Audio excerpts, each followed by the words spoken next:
할렐루야, 성도 여러분 반갑습니다. 오늘은 이사야서 43장 19절로 21절까지는 말씀을 통해서 꿈이 있으면 이루어진다 라는 그런 제목으로 말씀을 전하도록 하겠습니다. 지난주에는 우리가 희망찬 새해라는 그런 제목으로 말씀을 전하면서 옛것을 벗어버리고 주님을 앙망하고 그리고 하나님과 동행하여야 희망찬 새해가 열린다라고 수요일 저녁에 말씀을 전하게 되었습니다. 오늘 저녁은 이 꿈에 대해서 말씀을 드리려고 합니다. 꿈이 없는 사람은 죽은 사람이나 마찬가지라 하는 것입니다.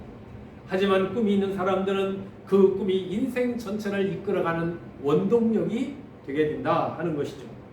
꿈이 있게 되면 우리의 육체의 모든 기능, 정신, 생각, 또 손발 할 것 없이 강력한 그러한 추진력을 가지고 나가게 된다 하는 것입니다. 그래서 꿈, 비전이 우리는 분명해야 된다 하는 것입니다. 이상이 분명해야 돼. 목표가 분명해야 된다 하는 것입니다.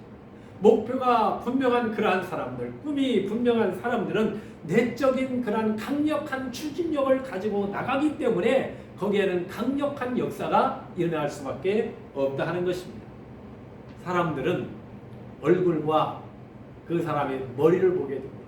그러나 하나님은 우리의 중심과 꿈을 보시게 됩니다. 왜냐하면 그 꿈이 그 인생을 견인해 가기 때문에 그렇습니다.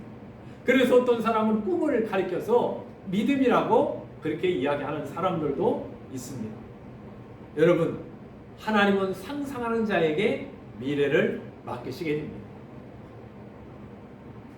상상하고 도전하는 그러한 사람들에게는 하나님께서 이 축복의 세계가 열려지게 됩니다.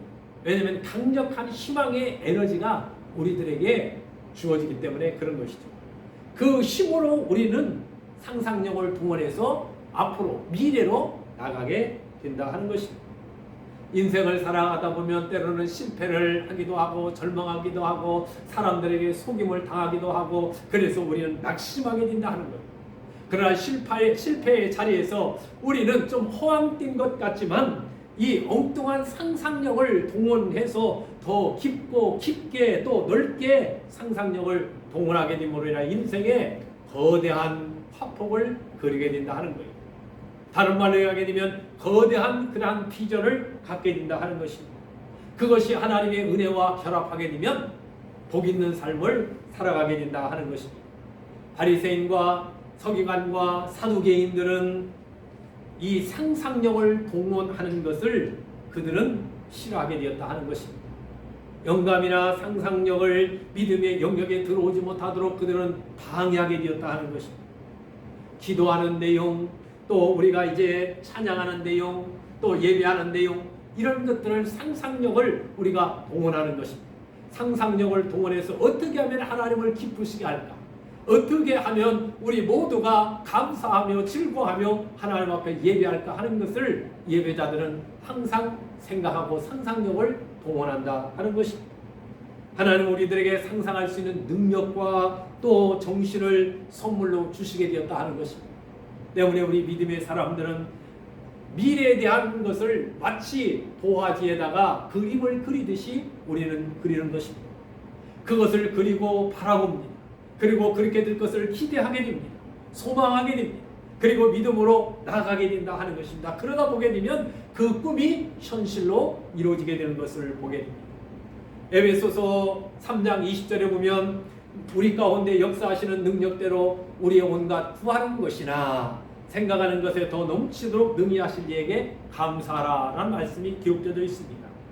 온갖 구하는 것이나 생각하는 것에 더 넘치도록 하나님은 풍성하게 우리들에게 은혜를 주십니다. 복을 주시되 우리가 상상을 초월하는 그러한 복을 주시게 된다 하는 것입니다. 두 번째는 미래를 준비하는 자에게 하나님은 꿈대로 이루어지도록 은혜를 허락하시게 되는 것을 보게 됩니다. 꿈이 없으면 사람은 방자하게 행할 수밖에 없습니다. 그러나 꿈이 있는 사람들은 늘 겸손하고 그 꿈을 이루기 위해서 부단히 노력하게 되는 것을 보게 됩니다. 하나님이 우리 인간에게 주신 선물이 있다면 그것은 가능성입니다. 할 수 있거든요. 무슨 말이냐? 믿는 자에게는 능치 못함이 없다라고 말씀하고 있습니다. 여러분, 우리가 하나님 앞에 드릴 수 있는 선물도 이 가능성을 가지고 무엇인가 드리게 된다 하는 것입니다. 꿈 있는 사람들은 문제가 생긴다 할지라도 계속 전진하는 것은 하나님이 함께 하시고 이 문제를 해결하시고 더 큰 은혜와 복을 주신다는 것을 확신하면서 하나님은 반드시 나를 도와주실 것이라는 믿음이 있기 때문에 인생에 마치 파도가 쫙 이렇게 올라갈 때가 있게 되면 내려올 때도 있다는 것을 알게 됩니다. 그래서 그 꿈을 이룰 수 있는 때를 준비하게 된다 하는 것입니다. 이러한 사람들은 인생의 초점을 세상에 맞추는 것이 아닙니다. 허황된 것에 맞추는 것이 아니라 예수 그리스도께 초점을 맞추고 하나님 나라에 초점을 맞추면서 살아가기 때문에 하나님이 그들을 버리지 아니하시고 도와주시게 된다 하는 것. 미래는 준비하는 자의 것이라 하는 것입니다. 학생들이 기말 시험을 보게 될 때 시험 공부를 열심히 준비한 학생들은 시험 보는 것이 두렵지 아니하게 되지만 준비하지 아니하는 학생들은 모르기 때문에 시험 보는 것이 두려워할 수밖에 없다 하는 것입니다. 농부가 봄에 씨앗을 뿌리는 것은 가을의 기쁨에 추수의 달을 거둘 수 있다라는 소망을 가지고 그들은 열심히 씨앗을 뿌리게 되는 것입니다. 여러분, 미국이 나온 유명한 칼 루이스라는 육상 선수가 있습니다. 이 육상 선수가 된 그 이유를 보게 되면 이 사람은 자기 회사까지 약 12km 정도 되게 되었다는 것입니다. 이 교통 지옥이기 때문에 모터사이클이라는 것은 동력이 달려있는 자전거를 말하게 됩니다. 그런데 자기의 발과 같은 것을 어느 날 도둑이 들어와서 그것을 훔쳐가게 됩니다. 그래서 그 다음에는 할 수 없이 자전거를 사게 되었습니다. 그런데 그 자전거마저 도둑맞게 되었습니다. 칼 루이스는 생각하게 되었습니다. 내가 다시는 자전거를 사지 않겠다라고 결심을 합니다. 아침에 출근할 때 12km를 뛰어갑니다. 그리고 돌아올 때 끝나고 또 12km를 뛰어갑니다. 이제는 도둑놈이 훔쳐갈 것이 아무것도 없다라고 생각하게 되었습니다. 달리다 보니까 그 사람이 세계에서 가장 빠른 그러한 선수가 되게 되었다 하는 것입니다. 이런 것을 일컬어 우리는 전화위복이라고 말하게 됩니다. 이 사람이 그냥 출근하기 위해서 퇴근하기 위해서 달리게 되었지만 그것이 결국에는 미래 육상 선수가 될 줄 누가 알았겠느냐 하는 것입니다. 어떤 분이 우리나라 성인 3,000명을 대상으로 해서 왜 사느냐라고 묻게 되었더니 약 94%가 미래의 소망 때문에 산다라고 대답을 하게 되었다는 것입니다. 미래를 준비하는 것은 희망의 힘이요 에너지입니다. 그리고 우리가 살아야 할 이유가 되게 됩니다. 그러므로 미래를 준비하는 성도 여러분들이 되시기를 바랍니다. 우리가 이 땅에서 예수 믿고 신앙생활하는 것도 천국이라는 그 미래에 우리 주님과 영원히 살아갈 그것을 준비하는 시간이라 하는 것입니다. 또한 학생들이 열심히 공부하는 것은 미래에 내가 훌륭한 삶을 살아가기 위해서 준비하고 있는 것입니다. 농부가 겨울에도 봄부터 씨앗을 뿌리고 또 그것을 잘 갖고 와서 가을에 열매를 기대하면서 겨울에도 연구하고 공부하고 그래서 봄이 되게 되면 논밭을 갈고 그곳에 씨앗을 뿌리게 되는 것입니다. 그렇다면 우리들도 미래를 준비하는 지혜로운 성도들이 되시기를 주의 이름으로 축복합니다. 세 번째는 역사는 꿈꾸는 자가 주인공이 되게 된다는 사실을 우리는 알아야 합니다. 꿈이 있는 사람과 꿈이 없는 사람은 일을 하더라도 다르게 됩니다. 예를 들어서 꿈이 없는 사람들은 노동을 하더라도 그들은 반항하면서 투덜대면서 일을 하게 됩니다. 그러나 꿈이 있는 사람들은 분명한 희망이 있기 때문에 할 수 있다라는 그러한 자신감을 가지고 논쟁할 시간에 꿈을 향해서 열심히 나가게 되는 것을 보게 됩니다. 꿈을 가진 사람들은 오늘만 바라보는 것이 아니라 내일을 바라보게 된다는 것을 알아야 됩니다. 미래의 시점에서 오늘을 바라보기 때문에 주어진 오늘 하루를 최선을 다해서 살아가게 되는 것입니다. 인생은 어떤 의미로 보게 되면 둘러싸이는 환경과 피터지게 싸우는 그러한 환경이지만 꿈을 가진 사람들은 그러한 환경을 뚫고 나아가게 되는 것을 보게 됩니다. 하나님은 믿음의 사람을 버리지 않습니다. 하나님은 꿈을 가진 사람들을 버리지 않습니다. 꿈을 현실화하기 위해서 열심히 뛰는 사람들에게는 그 비전이 꿈틀대고 있기 때문에 그것이 반드시 현실로 이루어지게 된다는 확신과 믿음을 가지시기를 바랍니다. 그리고 하나님께서 주신 그 꿈이 여러분들에게 강력한 에너지가 되어서 마침내 그 꿈을 이루는 주인공들이 다 되기를 주의 이름으로 축복합니다. 이제 연초입니다. 우리는 365일이라는 1년이라는 시간을 하나님이 우리들에게 주셨습니다.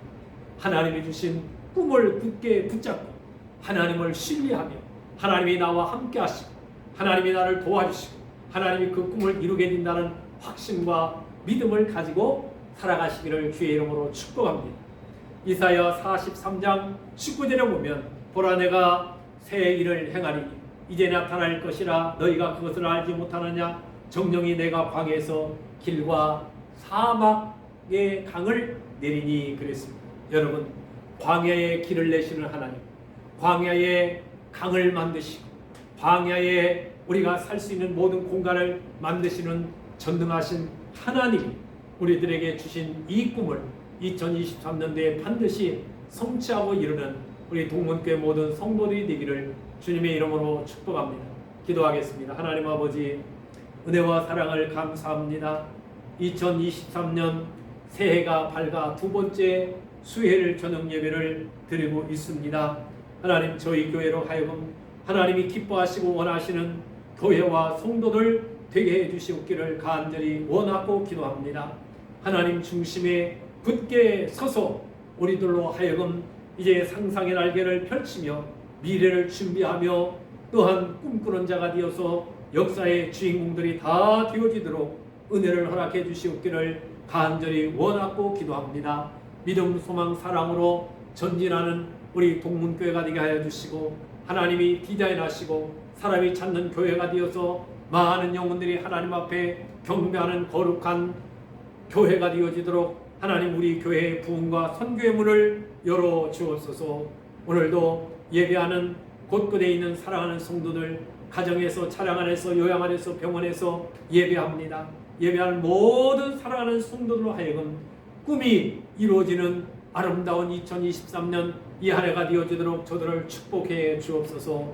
오늘 밤도 평강의 주님이 함께하여 주실 줄 믿사옵고 예수님께 하신 이름으로 감사하며 간절히 기도합니다. 아멘. 할렐루야. 감사합니다. 오늘 밤도 평안하시기 바랍니다. 주일날 뵙겠습니다.